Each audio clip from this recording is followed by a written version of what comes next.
bring in Trysta Krick. She probably knows. What's up, TK? What's up, guys? TK in the house. You think it looks sunny? It looks sunny in Sacramento today. It is sunny. We actually have had perfect weather this June. Perfect. It's usually around like 98 right now. I think we've gotten into the 90s once. We've gotten in there once or twice, but I thought the same thing. I was like, man, this is uncharacteristic. It's amazing. And then I looked at the weather app. We're about 8-9 days away. Really? I thought I looked yesterday and it was staying calm. Look again. Saturday, we were out at the park at the Juneteenth Festival, and I was like, why is that funny? It's hot. This is why it's hot out here, man. It's got to be about 95. I look at the app; it's like 83. Yeah, it was not. We just had our the ESPN tent was like in the sun. It was like right in the sun. If you went down 20 feet, it was like 25 degrees cooler. But they were like, let's plop ESPN right here in the middle of the park, directly underneath the sun.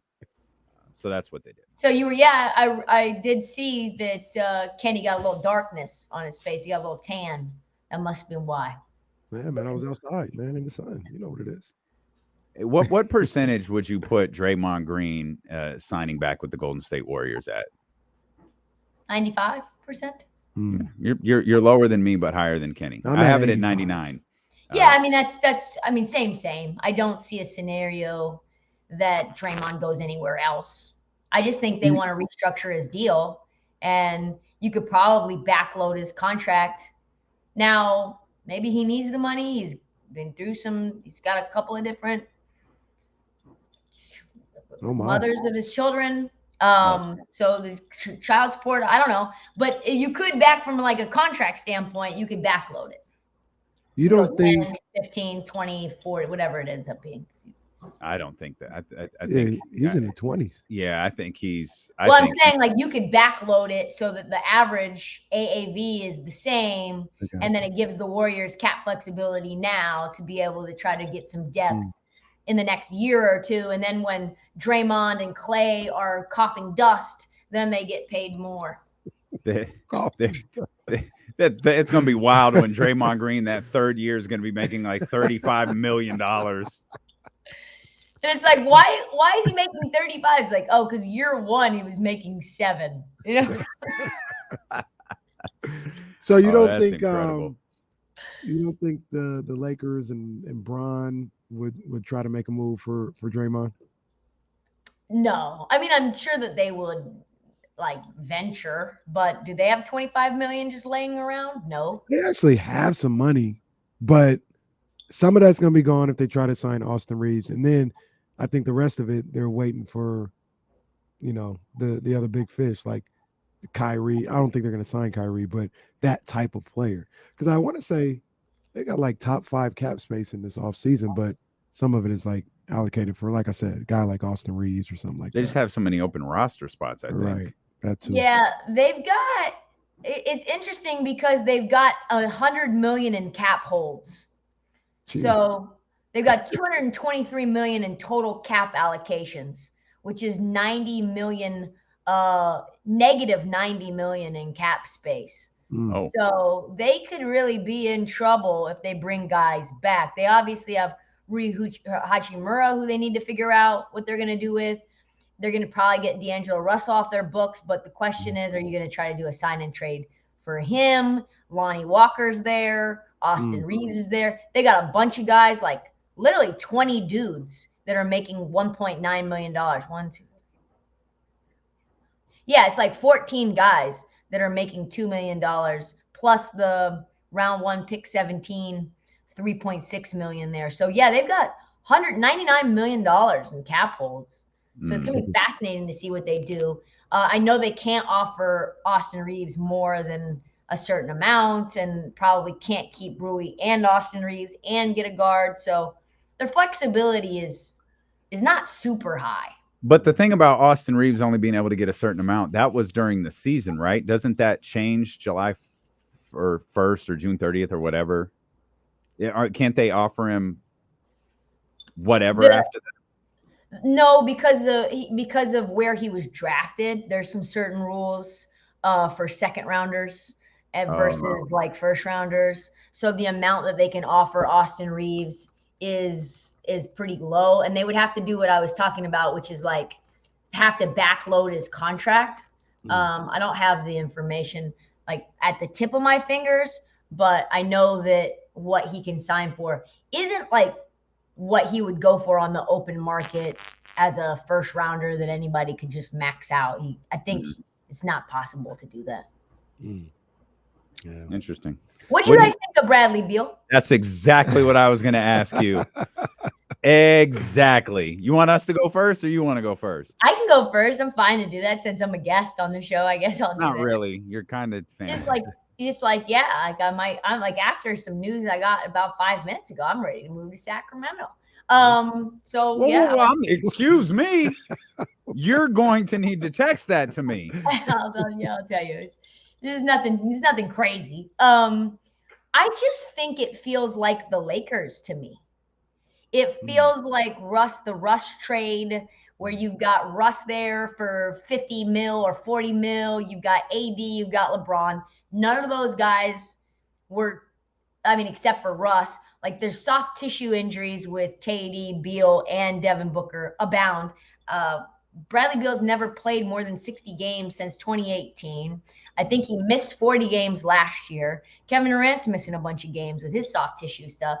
So if you don't have any depth and your entire roster is predicated around 3 guys who are making between $35 and $50 million, and one of those guys you cannot trade without him basically having you trade him for nothing wherever he wants to go, I just think it makes it really tricky. They need defense, they need depth, and now they're in a worse cap situation to the point where they can't really add those pieces. And I get it. Like, you had Chris Paul and you had to get him off the book somehow.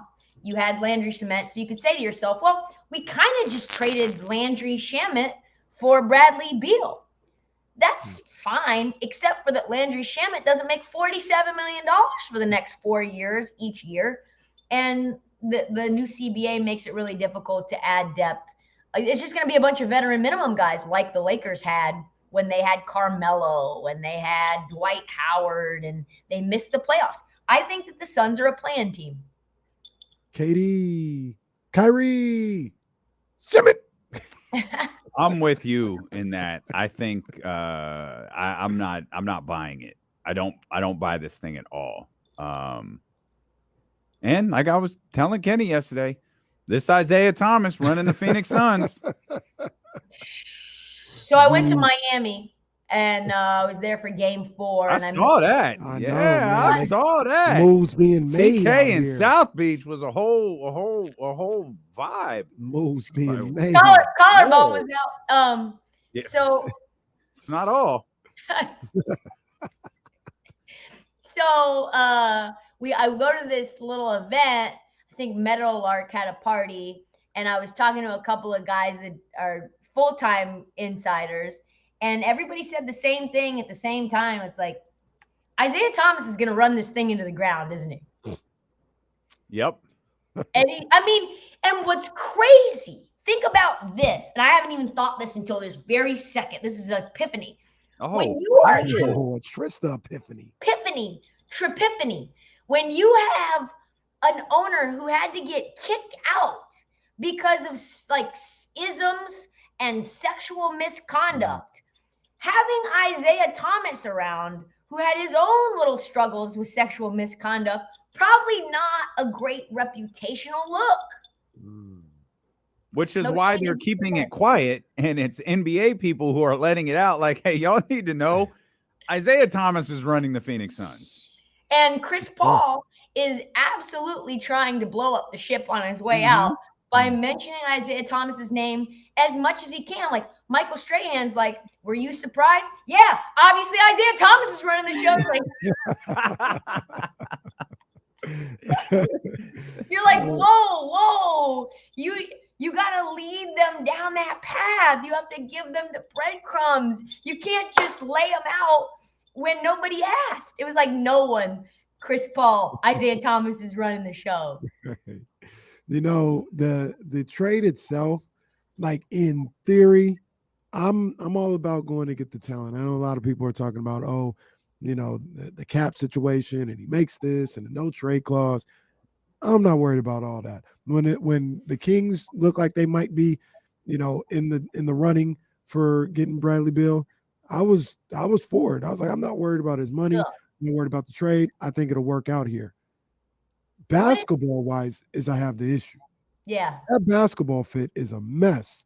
They got number one, they got no point guard, and you could say maybe they go get one with DeAndre Ayton, with a DeAndre Ayton deal. But say you do that, now you're even smaller than you already are right now. I don't think this works at all. And when I talk about work, they made this move to win a championship.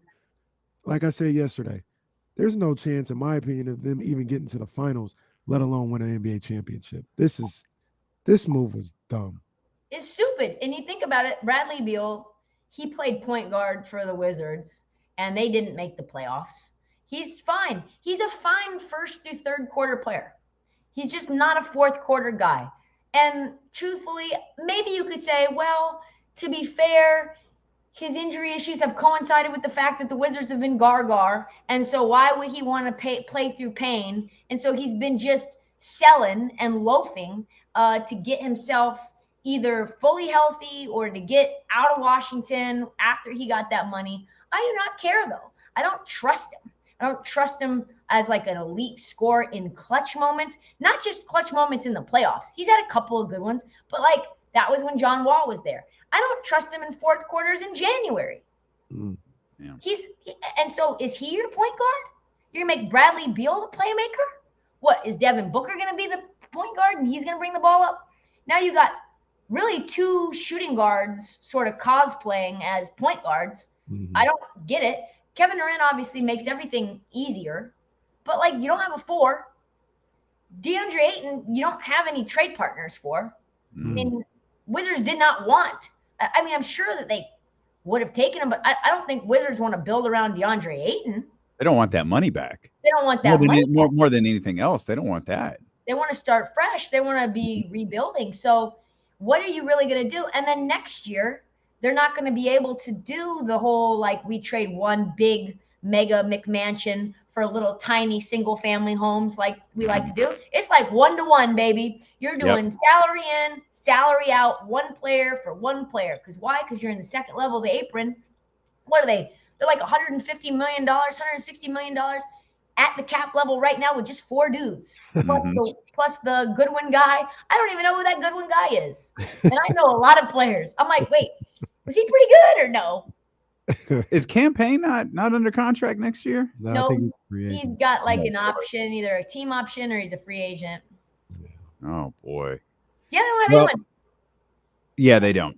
Not Jock Landale, not Bismack Biyombo. They only have four guys under contract plus the two that they received back from the Wizards. What was his name? Isaiah Joe? Yeah. They'll be entertaining to watch fail. Because this was a legit championship caliber team 2 years ago, and they blew it up because they got greedy. It's crazy, too, because Robert Sarver was known to be so cheap, and yet he got them to the finals, and this team is not even going to sniff. They might not make the playoffs. Ishbia is looking like a mess. Ishbia is looking like, well, once again, Isaiah Thomas is there as well, but Ishbia, Ishbia is signing off on it, regardless of who's running the show. Ishbia is signing off on it. Ishbia is looking like a mess. But here's the thing: you talk about Robert Sarver, what a piece of crap he is. Phoenix needs to be thanking him right now because the sole reason that they're in a decent position right now just because they're not repeat tax offenders. 1,000%. Otherwise, they'd be the Warriors paying, $300 million worth of taxes this year. Yeah, it's bad. I'm really, really excited, though, guys, about the NBA draft. I don't know how you guys are feeling. I'm just. What happens? Are you drafting at 3? Is Dame gone? What's happening here? From what I understand, the thread the needle approach will be the approach taken, which is Dame's not going to just say, okay, you took number 3. I want outright the second. He realizes that there's been considerable offers, large packages, made offers for Bam Adebayo and Mikal Bridges and pretty much everyone on Damian Lillard's wish list. They've given pretty much the best offer that they could. Number 3, Anthony Simons, some other salary matching, maybe the 23rd overall pick. Like, if teams are trying to fleece you because they know your star has you over a barrel because he's going to push for a trade request, you're not going to be able to make the deals that you want to make because everyone knows you're desperate. We all know what the cards are that you're holding. So to me, if I'm Portland, and I think this is the way they go. They draft at 3. God, please don't let it be Brandon Miller. I'm just hoping upon hope it's not Brandon Miller. I just can't have that for my team. Just can't. I've been railing on this guy, pause, for like all year, just slamming him. So I can't have him be a Blazer. Just cannot have it. So they draft at 3, and then you try to get some veterans back. You re-sign Jeremy Grant. You try to make a swing with the other pieces that you have available. Maybe that's Anthony Simons and Nurkic. You try to trade them to Toronto. They obviously need a big in Toronto. They don't have one. I don't know what you're going to be able to do with Masai Ujiri. And then you say, Dame, let's just see how it is. Because wherever we send you, you're not going to be competing because of the haul that it's going to take in order for us to trade you. You saw what the Donovan Mitchell trade was, right? And what were they? Like, they were a first-round exit. You first-round exited a lot of times. You second-round exited a lot of times. You third-round exited once. So are you going to be in a better situation if we trade you to the place that you want to go or not? If it's Miami, just a bunch of picks for Damian Lillard and Tyler Hero and Duncan Robinson? Absolutely effing not. If I'm Portland, absolutely not. Yeah, I'm moving Dame, man. I'm moving Dame. If he's, I'd take the Miami deal. Ugh, we already have all these guards. What do we need Tyler Hero for? To flip him? Who's the shooting guard you have? Shaedon Sharpe? He's a 3. I mean, he's two, 3. That's cool. That's fine. I could roll with Shaedon and he can't play 3. He's too small for 3. He doesn't play enough defense for 3. He's going to get bodied today, but maybe in about 2 years he'll be ready for that 3. I'm just saying. I think right now is the time to move Dame. Like, because if we talking, it depends on what we're talking about. Because if he's talking about championship, they can do whatever they want. I don't see anything out there that's going to make them a championship contender. So they could be a 5 seed, maybe, and he can get back to that. And best case scenario, losing the second round. If he's cool with that, then yeah, we can do that. But that's what it is. If it's Simons, Shaedon Sharpe, and Tyler Hero as the 1-2-3 or 1-3-2, that is maybe the worst defense in NBA history. True. Fun to watch. That would be horrible. Horrible. If it's Scoot and Shaedon, I'm much more likely to move off of Dame. But that's what I'm looking for. That's why I would move off. If Scoot is there, I'm saying if it's Brandon Miller, I'm getting Scoot. I think they should try to trade for Paul George, like ASAP. Make Paul George the 3, Shaedon the 2. I know he's got injury concerns, but Dame, Shaedon, and Paul George, 1, 2, 3, Jeremy Grant at 4, and figure out a better center. Maybe make Nurk the most expensive backup in Blazers history, and then maybe you got yourself a squad. I mean, you're a lot bigger. I'd consider that if I'm LA. Well, I'd think about that hard. Would they be getting the 3 pick? Yeah. 3 and like something. I don't know. Do you think things change when the 3 pick becomes Scoot Henderson? Yeah. Because there's no more like, well, what if Charlotte does this, or if someone trades with Charlotte? Like, it's Scoot now. It's not the number 3 pick. You think everything becomes a little bit more enticing at that point? Yeah, I think that the pick is not tradable until you know that pick is Scoot. Right. Yeah. Because Brandon Miller is a big drop off from Scoot. Let's be honest. And I think I don't think Portland wants to take Brandon Miller either. They worked out Cam Whitmore before they worked out Brandon Miller.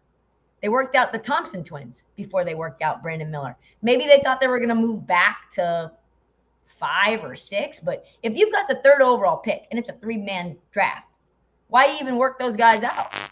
Yeah, no, I don't see a need for them to draft Brandon Miller. Like I said, I know probably in a perfect world, Shaden's a 2, but I'm looking at him as a possible 3. That's what Brandon Miller is. I don't need to draft Brandon Miller. I'm either trading, like if Charlotte took Scoot, I'm either trading back or, trading with. Even in that situation, that might be the one where I may say, all right, let me build around Dame right now, because the two guys that I really wanted out of this whole thing was Wemby and Scoot. I didn't get either of them. Maybe we just keep running this thing forward with Dame, because I can always get a young player if I ever decide to trade Dame. And maybe you say to yourself this, like, all right, we don't have Scoot. It's Brandon Miller. We trade with Orlando for 6 and 11. Now we've got 6, 11, and 23. And now you package 6, 11, 23, and a future first and Anthony Simons. And then you say, well, can we get Mikal Bridges for that? Can we get OG Anunoby for that? That's 4 first-round picks and a young player making $20-something million a year. Like, to me, now you actually have that for OG Anunoby is ridiculous. That's crazy, but that's what Masai is doing. It's insane. Maybe it's Pascal. I don't know. I did a TikTok on this like last night. What he's doing, he's like the new Danny Ainge. He thinks he can fleece everyone now. He fleeced the San Antonio Spurs one time, and now he wants to win every trade handily. The crazy thing about like these trades and just like trading draft picks in general is you look at the players and you said OG. What was the other name you just said? Pascal, Mikal Bridges. Mikal Bridges. So like, what are the this is what I always think about, right? What are the chances any of these guys that are drafted are better than Mikal or Pascal? Like, kind of slim, right? But we're so enamored with the 6 and 11 and all this other stuff. They're probably never going to be better than these guys. You know what I mean? But every year, people are enamored with, oh man, we could trade this established NBA player for picks. That's something you got to do. They're probably never going to be better than the player that you trade for. And it obviously depends on where you're at in your timeline too, because the Nets with Mikal Bridges, they're not going to compete anytime soon with him. Like, it's a fun team. He's really good. They've got some other wings and Dorian Finney-Smith and Cam Johnson, who's a free agent.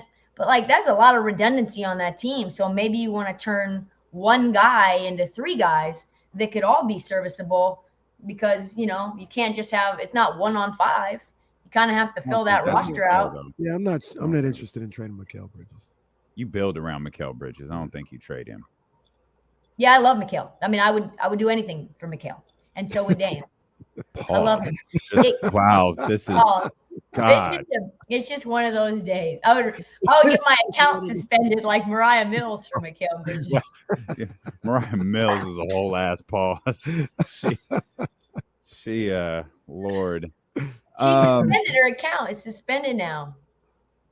It's pretty wild. It took them 4 years to suspend Donald Trump. It took them a week and a half. Mariah Mills like, Mariah, this is enough. Mariah lost her damn This mind. is enough.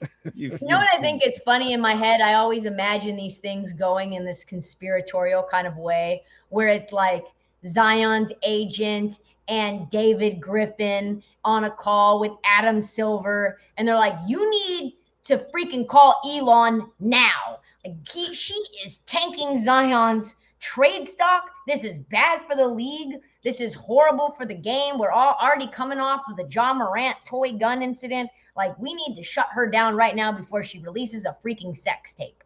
And then Mariah Mills' account suspended. So that's how I envisioned it going.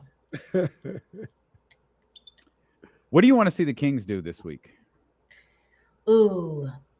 There's this Olivier Prosper kid who I've seen mocked. I think that's interesting. I definitely don't want you guys to go out and get Chris Murray. I think that's a massive redundancy. I don't think getting a twin just to get a twin is like a great idea. Let me see. I think Bilal Coulibaly was like mocked. by one of them for you Dude, guys? I've seen him at like 7. I've seen him all over the place. Like, what is going on in this draft? You just mentioned Prosper.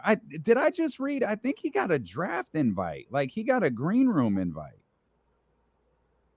Yeah, I've seen him mock there. Yeah, that's just I don't know. This is a wild draft. It really is. You know who I think would be good too is and I know this is a big risk, but it would add size and bucket getting, and his injury history has really helped potentially him slipping, is Jet Howard.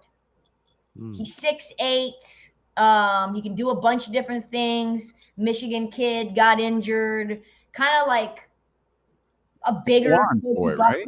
It's Sean's boy. Yeah. So he's been mocked he's got a wide mock range too. I've seen him as low as 11 and as high as like 28. So what do you guys want? What are you guys wanting to prioritize? You obviously need somebody maybe to come in and replace Harrison Barnes if he's not there, or you got to get depth and shooting. Well, this isn't I'm not locking it in stone, writing it down in pen, but I've been a proponent for at some point on Thursday. If it's 24, it's 24. If it's 38 or whatever other pick they have, then you do it then. I would take a shot on Amani Bates. I would take a shot at Amani Bates. Would you? Yeah. Oh, you know who I saw mock to you guys who I think would be phenomenal? I'm not even going to give Amani Bates the time of day. I'm not even going to respond. I think it's the first time she just ever flat out ignored one of us. She was like, nah, bro, we ain't doing that. I gave it an oh God. I mean, teams are wanting nothing to do with him. There's obviously something there. I don't think there's a giant 30-team conspiracy happening against him. He certainly has the skills, and the comps and like the body. You know who's been mocked though to you guys, who I think is really interesting at 38, is Jordan Walsh. If you guys got Jordan Walsh at 38, he's the kid from Arkansas, bald, kind of like, I think he's got alopecia. Yeah, that's right. He was like a top 10 player in the country coming out of high school or something. He's incredible kid. I like him a lot. He's a 3-and-D player. He can do a lot. He's like a little bit of a playmaker, but he's tough. We also like Jalen Wilson and Keontae Johnson out of Kansas and Kansas State. I like Keontae Johnson too. He's gritty. He feels like his arms are just a little short. That's a cold world. Like, yeah, sorry, kid, we can't take you here. Your arms are just too short. I don't know what to tell you. Negative wingspan, man, outside of Desmond Bain. I don't even know what his wingspan is, but let me see what it is. He's a bucket, though, in the mid-range. It says that he's got a 7 feet wingspan. That's got to be a lie. 6'6", 6'11" wingspan. I like Keontae Johnson. Yeah, he's fun. He's gritty. Yeah. We appreciate you so much for being with us. No, this was fun. This was just one pause moment after the other. This was a good day. The best pause was I would do it all, or I would give it all, or whatever would I say? If I would pick out, I would do anything. Yeah, that was a good. Yeah. You just got such a pretty smile. 3-and-D athletic swing. Can't really go wrong. Trysta Mills, Mariah Krick. Check out the Heat Check podcast wherever you get podcasts from. Check out BetMGM tonight as well. It's our girl TK Trysta.